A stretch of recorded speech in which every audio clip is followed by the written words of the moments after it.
आप पार्टी से जुड़ा विज्ञापन मामला तूल पकड़ता जा रहा है। मुख्यमंत्री अरविंद केजरीवाल को 164 करोड़ की रिकवरी के लिए नोटिस भेजा गया है।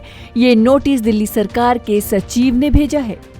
वहीं आप पार्टी को इस राशि का भुगतान 10 दिनों के अंदर करना होगा। इस नोटिस के बाद दिल्ली के उप मुख्यमंत्री मनीष सिसोदिया ने बीजेपी पर निशाना साधा है।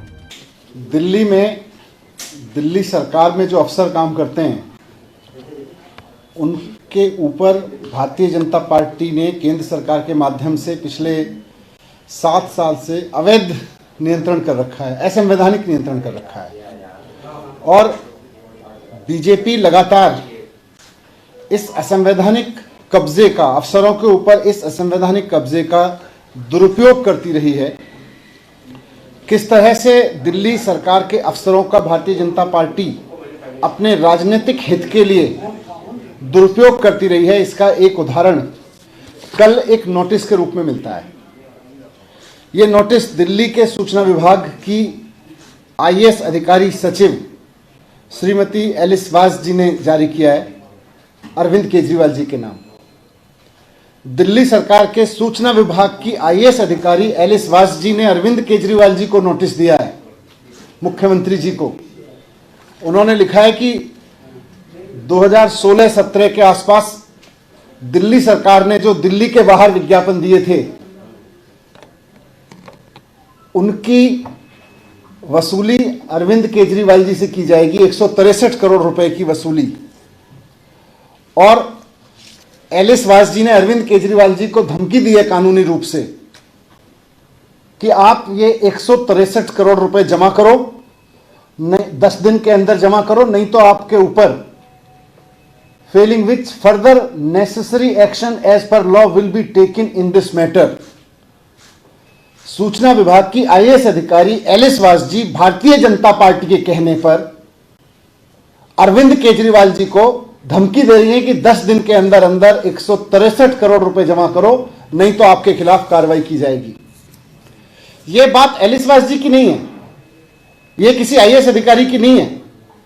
यह इस बात की है कि भारतीय जनता पार्टी दिल्ली सरकार के अफसरों का किस तरह से दुरुपयोग कर रही है। और दिल्ली के लोगों ने अरविंद केजरीवाल जी को चुना है 2015 में, 2020 में पूर्ण बहुमत नहीं बल्कि प्रचंड बहुमत देकर चुना है दिल्ली के लोगों ने। और दिल्ली के लोगों ने मैंडेट दिया केजरीवाल जी को कि दिल्ली सरकार के जो अफसर हैं इनसे दिल्ली की जनता के हित में काम लीजिए, इनसे दिल्ली की जनता के हित में काम कराइए, स्कूल बनवाइए, अस्पताल बनवाइए, इनसे मजदूरों के लिए काम कराइए, इनसे गरीबों के लिए काम कराइए, दिल्ली का विकास कराइए। लेकिन भारतीय जनता पार्टी असंवैधानिक रूप से इन अफसरों के ऊपर अपना कब्जा करके जमा के बैठी है और वो इसका दुरुपयोग करके इन अफसरों का इस्तेमाल कर रही है, अरविंद केजरीवाल जी के खिलाफ राजनीतिक इस्तेमाल कर रही है। चुनी हुई सरकार के मंत्रियों को टारगेट करने पे, काम नहीं करने दे रही अफसरों को। जनता के काम अफसर करते हैं तो उनको रुकवा देती है और अफसरों का दुरुपयोग कर रही है कि किस तरह से केजरीवाल जी और उनके मंत्री 10 दिन के अंदर। आप सब जानते हैं ये पुराना मसला चल रहा है। ये 2016-17 में और इस दौरान दिल्ली से बाहर ऐड दिए गए। अब ये कहा जा रहा है दिल्ली से बाहर ऐड नहीं देने चाहिए थे केजरीवाल जी को। मैं पिछले 7 साल तो छोड़ दीजिए, मैं कह रहा हूं आप पिछले 1 महीने के अखबार उठा के देख लीजिए। दिल्ली के भारतीय जनता पार्टी के अलग अलग राज्यों के मुख्यमंत्रियों के विज्ञापनों से भरे पड़े हैं दिल्ली के अखबार।